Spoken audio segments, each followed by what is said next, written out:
One rule in football has canceled World Cup goals, caused stadium riots, and made grown adults cry on international television. And somehow, nobody ever explains what it actually is. If you're new to football, this is the rule that makes the game feel confusing every single time you watch. It decides World Cup goals, Champions League finals, and it is one of the most argued rules in all of sport. By the end of this video, you will know exactly what it is, where it came from, and why even lifelong fans still cannot agree on whether it should exist. And here's where it starts to get confusing. It is not just about where a player is standing. It is about where every single part of their body is, at the exact millisecond the ball is played, compared to every defending player on the pitch. We are talking about referees freezing video footage and drawing lines across a player's shoulder, their knee, their armpit. In modern football, goals have been disallowed because an attacking player's armpit was measured ahead of a defender. Not a foul, not cheating, an armpit. Official ruling, goal canceled, game changed. And this rule has been adjusted and readjusted for over 150 years. This is where it starts getting interesting. Football did not always have an offside rule. In the earliest versions of the game, nothing stopped an attacker from standing directly next to the opposing goalkeeper. All game, just waiting. And teams figured this out immediately. Why play the ball through midfield when you could just kick it long to a player already standing in front of goal? The game became unwatchable. Matches ended with ridiculous scorelines. There was no skill. Just kick it long, score, repeat. So in 1863, when the Football Association wrote the first official rules, they added offside. The idea was simple. You cannot be involved in play if you are ahead of the ball, and there are not enough defending players between you and the goal.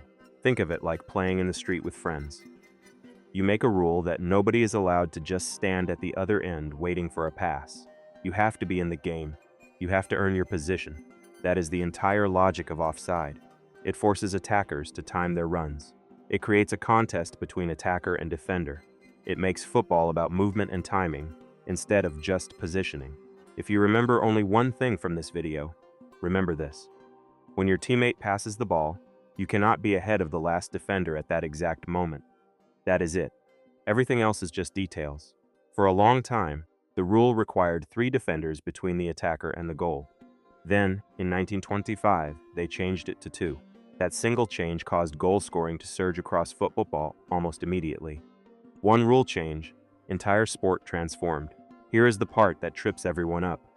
Offside is not called when a player receives the ball in an offside position.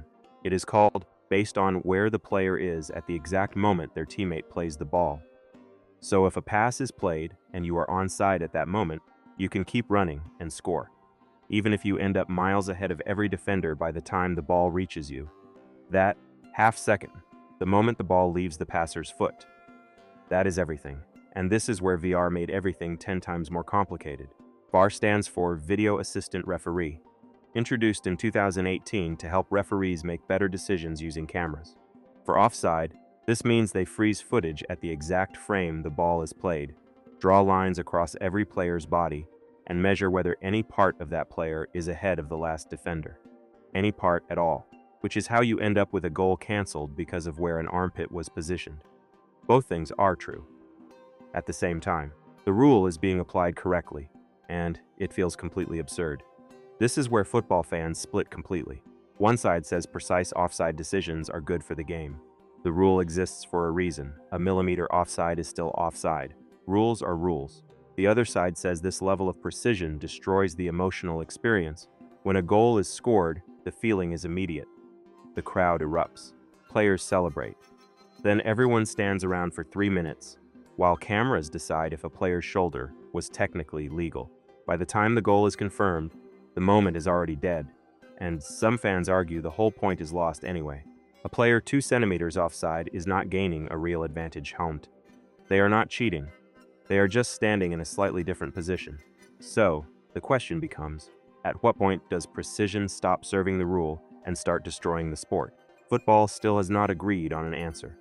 Here is the truth though. Remove offside entirely, and football becomes a different sport. Every team leaves a striker next to the goalkeeper. Defending becomes nearly impossible. Midfields disappear. Build-up play disappears. The game becomes a contest of who can launch the ball furthest. Everything people love about football, the passing combinations, the perfectly timed run, the through ball that splits a defense, depends on offside existing. The rule creates the tension creates the skill creates the moments.